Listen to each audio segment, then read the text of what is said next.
Jemi në pazarin karakteristik të Gjirokastrës, një nga zonat më tërheqëse për vizitorët të vendas dhe të huaj. Në fundjavë, pazari shndërrohet në një destinacion të preferuar për turistët, të cilët vijnë për të shijuar arkitekturën unike të tij, rrugicat me kaldrëm, dyqanet me punime artizanale dhe gatimet tradicionale që restorantet në këtë zonë të qytetit ofrojnë.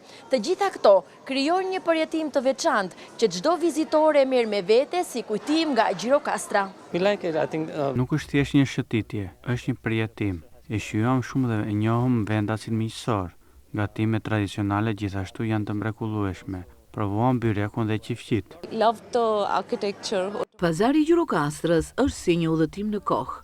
Është i mrekullueshëm dhe plot histori. Pazari është një miks i kulturës dhe arkitekturës. Po e shijojmë shumë këtë vizitë. Na maniti mënyra si ruhet tradita këtu. Është kënaqësi të shëtisësh dhe të zbulosh artizanatin vendas. Unë kam vizituar pazarin 15 vite më parë dhe po shikoj shumë ndryshime në të. Pazari i Gjirokastrës është një destinacion i preferuar për turistët, sidomos gjatë pranverës, kur qyteti është më i gjallë dhe ofron një atmosferë të veçantë. Në këtë stin, Gjirokastra vazhdon të tërheqë një numër në rritje turistësh, duke kontribuar në zhvillimin e turizmit dhe ruajtjen e trashëgimisë kulturore.